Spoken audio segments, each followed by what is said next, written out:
මං ඉතින් මේවා කියලා මට මොනා කරයිද දන්නේ නැහැ ඉස්සරහට. කියලා දානවා ඉතින් ආයෙ මෙහෙට බණවලට කියන එක්කුත් නැහැ. වැඩිපුරම සීනිගම ගිහින් මිනිස්සු මොකද්ද කරන්නේ? සෙත් පතනවද? හැඹරියම්ම කියලා කියනවනේ. කියනවනේ කකුල් කැඩියන් කියලා කියන්නේ නැද්ද? කොරවයන් කියලා පට්ටු ගැට ගන්න. කාටද? මේ බෙදෙලත් එහෙමද නැහැ. පොඩි හරි හොරකමක් වුණොත් මොකද කරන්නේ? වෙනසනේ පතනවනේ දරුවෙකුටවත් හරියන්න එපා කියලා. මැරෙන්න කලින් ජීවිතෙන් නතර කරන්න ඕන එකක් තමයි හොඳට මතක තියාගන්න. අනුන්ට වෛර කරන එක නවත්තන්න. මිනිස්සු අපිට කොච්චර දෙස් දෙවල් තිබ්බත් මම මේ කියන එක හොඳට අහගන්න. අපිට එදිරිවාදිකම් කරපු මිනිස්සු ඇති නැද්ද? කකුලෙන් නැද බුදවිය නැද්ද? ඉස්කෝලේ යන කාලේ ඉඳන් හතුරුකම් කරපු මිනිස්සු නැද්ද? කසාද බැඳපු දා ඉඳන් කෙනෙහිලිකම් කරපු නැන්දම්මලා නැද්ද? ගෙදර ආපු දා ඉඳන් ගම රටත් එක්ක අපිරිය කරපු මිනිස්සු නැද්ද? රස්සාවත් එක්ක එපා කරපු යාළුවෝ නැද්ද? ජොබ් එකත් එක්ක එපා කරපු ආයතනයේ සමකාලීනව සේවකයෝ නැද්ද? ඔය ජීවිතේ අපිරිය වෙන තරමට අප්‍රසන්න මිනිස්සු හම්බෙලා ඇති. බොහොම කරුණාවෙන් දේශනා කරන් සත්පුරුෂ පින්නතුනි ඔලු තියපු මිනිස්සු ඇති නැද්ද? නැත්ද සල්ලි ඉල්ලගෙන ආපහු දීපු මේ පැතිවල එහෙම නැතුව ඇති. මං කියන අනිත් පැතිවල ඉල්ල ගත්තාම ටිකක් දෙනවා හොරයි.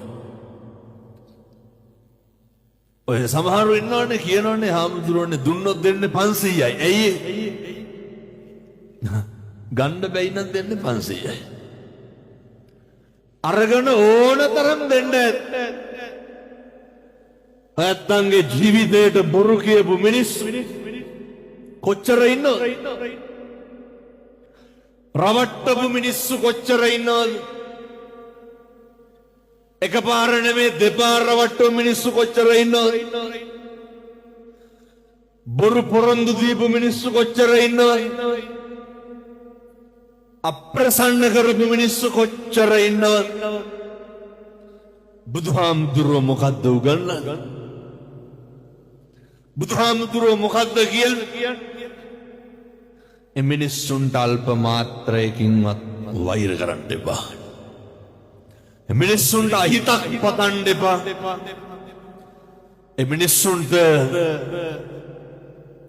දෝෂයක් නගන්න එපා. ඇයි පින්නතුනේ මෙහෙම කරන්න එපා කියන්නේ? මෛත්‍රී කරන්න පුළුවන් එකම ආත්මේ මොකද්ද? බල්ලොන්ට මෛත්‍රී කරේද? මෛත්‍රී වඩන්න පුළුවන් සතෙක් කියමු බලන්න. මොන සතාටද මෛත්‍රී වඩන්න පුළුවන්? මෛත්‍රී වඩනවා කියන්නේ අමුතුවෙන් කරන එකක් එහෙම නෙමෙයි. මැරෙන්න කලින් මේ කැත ගති නවත්තලා මැරෙන්න ඕනේ. හේතුවක් තියෙනවා. සංසාරේ පින්නතුනේ හරි කාලෙකින් අපි මිනිස්සු වෙලා උපදින්නේ. දැන් මේ අම්මලා තාත්තලා හිතාගෙන ඉන්න ලබනාත්ම කවුරු වෙලා උපදී කියලාද? එහෙම සැකයක්වත් නැද්ද?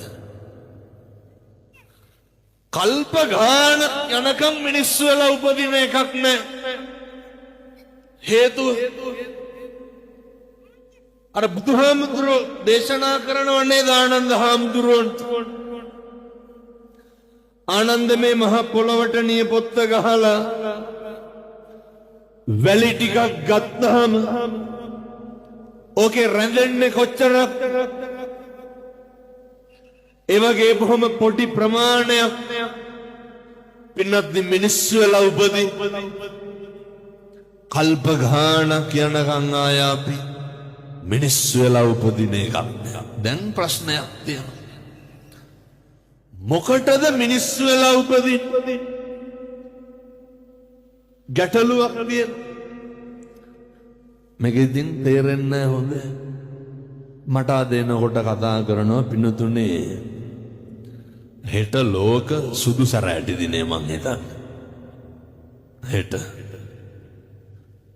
එක අපේ ඇස්පේන් නැති තරුණේ කතා කරලා කියනවා හාමුදුරුවනේ මිනිස්සුන්ට මේක ගිහින් අද කියන්නේ දැන් මේ එනකොට කතා කරේ ඔය බොහොම ළඟින් මේ හැලිය ගොඩට එහයින් කතා කරේ මිනිස්සුන්ට කිය ඇස්පේන මිනිස්සු හරි පින්වන්තයි ඇස්පේන නැති මිනිස්සු පව්කාර